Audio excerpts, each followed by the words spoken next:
Hello, I'm Amelia and I love to sew. Today I'm going to be talking about underwear. It's something I've never sewn before, but I want to dive in and see if I can manage it, basically. I'm not always the most accurate sewer, so we'll see if that causes problems, which I suspect it will, because I know particularly for bra making you do have to be very, very accurate because they have tiny seam allowances and it's, really small pattern pieces. And so if you shave a bit off here and there when you're sewing them together or overlocking them or even cutting out, then it's going to distort the shape completely. But we'll see. So I've got two bralette patterns. One is the O Lulu Hyacinth bralette. Oh, this is how I keep my PDF patterns, by the way, in plastic wallets. And the other one is the Sophie Hines Axis tank, which I've only just bought and printed off. So I'll get that stuck together.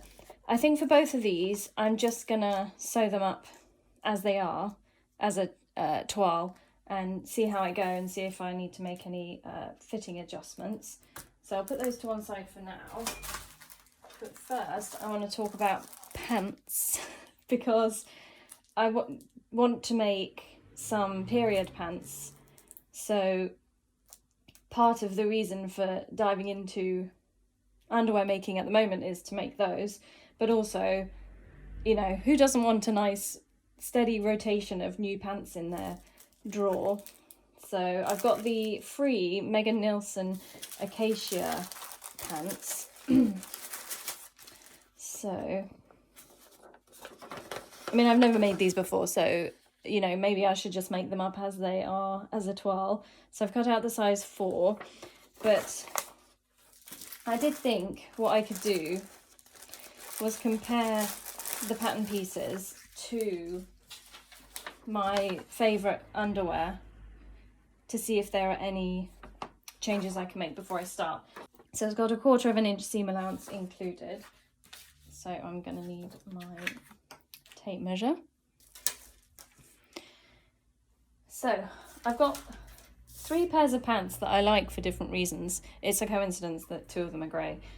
These are my gigantic black pants that everyone surely has in their wardrobe that we wear on, particular days of the month probably. So they're a little bit too high-waisted for what I'm ideally looking for in underwear, but I really like the coverage on the back because that actually covers my whole bum at the back. These ones, they're just a cheapo pack from Tesco because I've been meaning to make underwear for ages and I've never got around to it, and so I ended up buying a pack to just replace some that had fallen apart. So these ones, I like the rise and the fact that they're a bit sort of, not boyish, but they're, I don't know, I just like how they look on, but the arse doesn't cover enough. You can actually completely see that if I put these next to each other. So you can see these are cut much higher up, and these are, so these definitely sort of cut my bum cheeks in half, which isn't ideal. And then finally this pair, just going to show you the back. Again, I like the amount of rise of these. So they are a bit high-waisted, but not as high-waisted as these ones.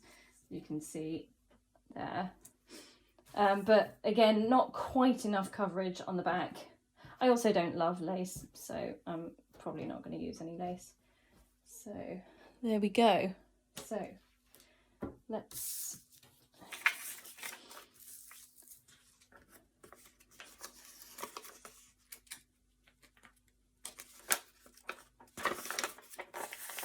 okay, so probably the first thing I'm going to want to do is make them a bit higher waisted, probably. Let's have a look at this. So I'm going to try and not alter this or this so that the gusset still fits. For now, when I move on to period pants, I will probably extend the gusset. Sophie Hines has a lot of good tutorials on how to make a normal pants pattern into period pants, so I'm going to look at those posts. But I know from watching somebody's Instagram stories the other day that you probably want to extend. That's not very much coverage, is it? I actually failed to film anything to do with making the period pants, So I'll pop all the information in a blog post, which you can find linked below. Okay, so let's compare it to the ones I like the best. Ah, okay. So actually, maybe that will be okay, coverage-wise. Huh. Unexpected. Good, that's good.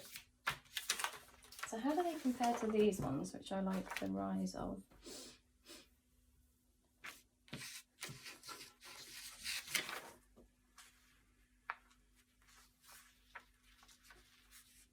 Okay.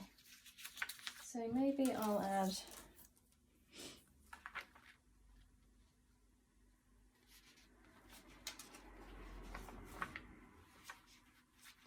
taking into account seam allowance just to kind of try and look. I mean, they're a completely different shape, aren't they? So maybe I'll add 4 centimetres to the rise and see how that works. Let's just compare the front.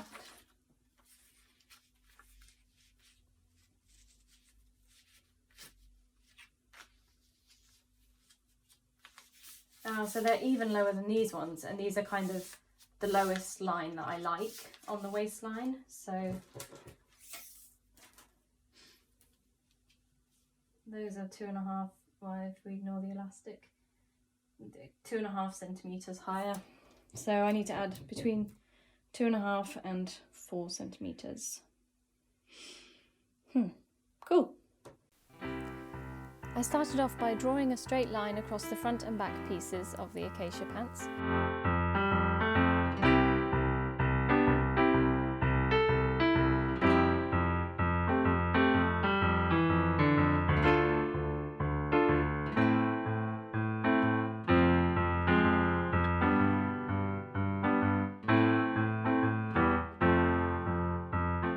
I then cut along the line. I did it this way so as to not affect the top edge, so I could use the same elastic amounts listed in the pattern.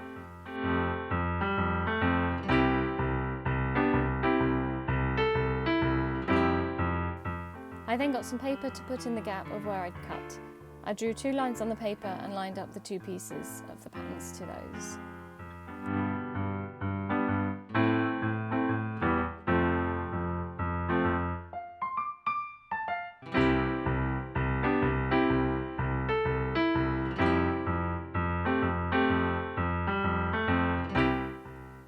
I then trued up the side seams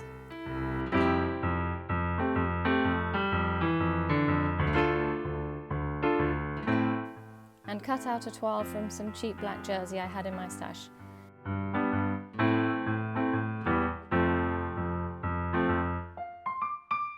And then I sewed everything together.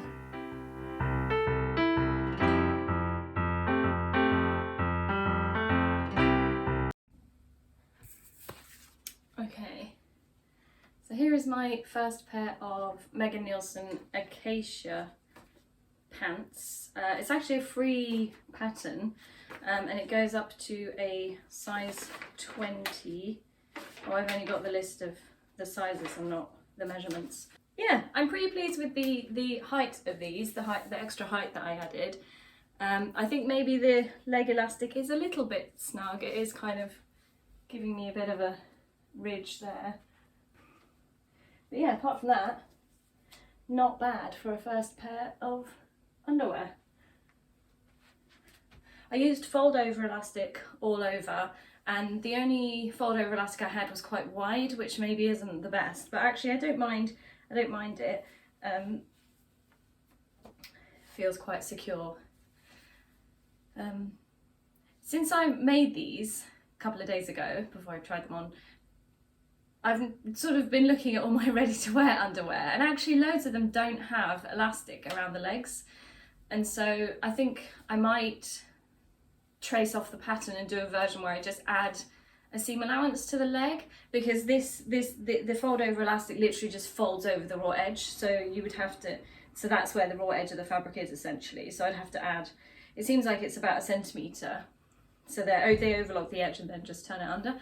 So I might do that for some of mine, but maybe for the period pants, for sort of security of things leaking out, I might still add some elastic around. But yeah, I might just add maybe a centimetre to the elastic, just so they're not quite so snug. But I don't want to add too much because I don't want them to bag out, but yeah, not bad for a first try. And yeah, definitely this is the right height, perfect. So I made both views of the Sophie Hines Axis tank because I wasn't sure which neckline I would prefer.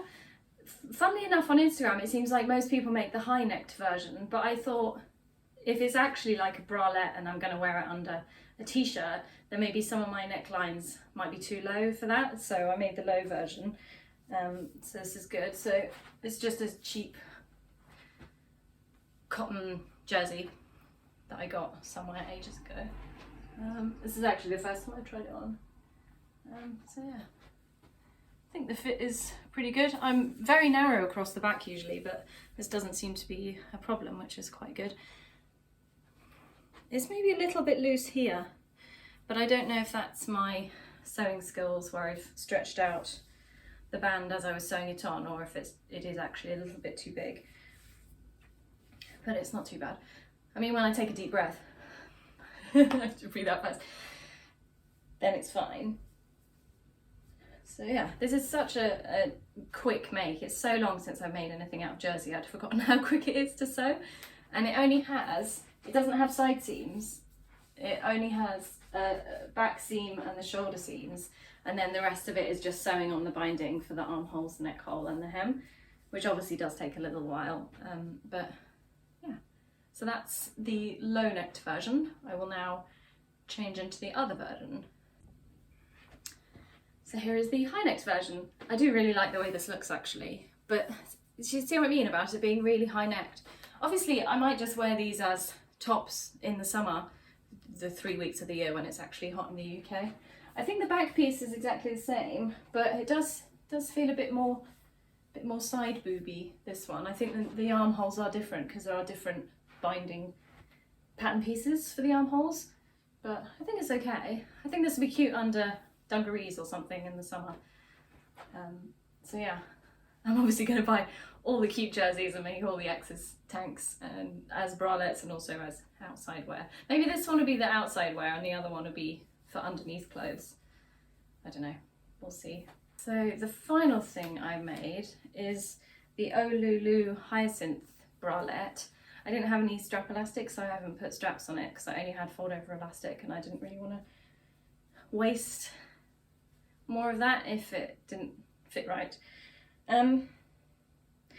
This pattern is, yeah, the Hyacinth bralette by Olulu Patterns, and it's free and it goes up to a 46 to 47 inch bust because the sizes are sort of 2-inch increments.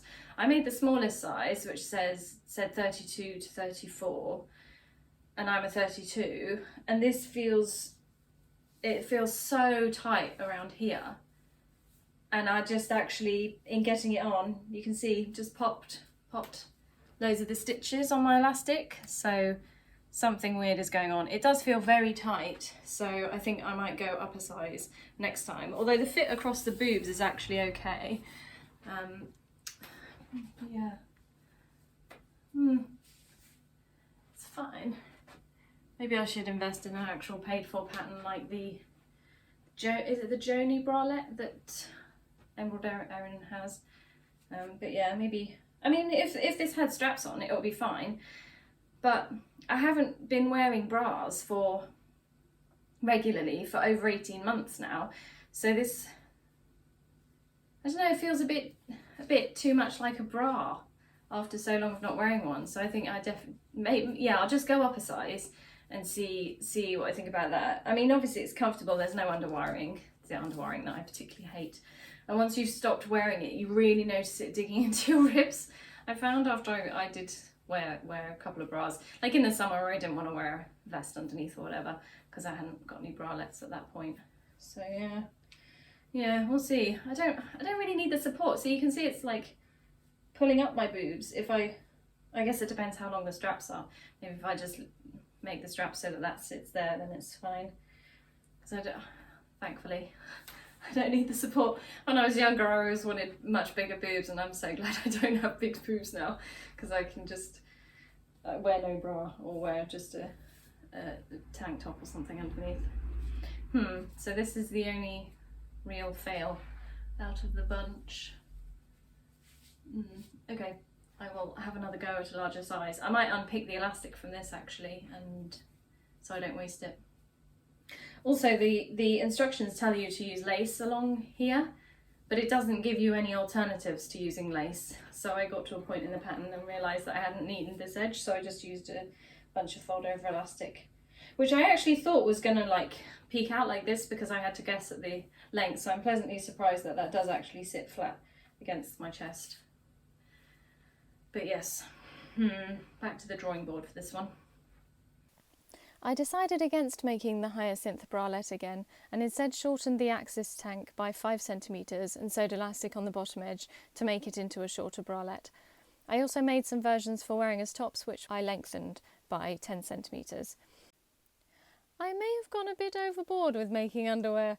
I ordered the grey, white and black bamboo jerseys from Raystitch, and the sort of mustardy, sort of peachy jersey from there too. It wasn't quite the colour I was hoping for, but it's really soft. It's a different kind of organic jersey.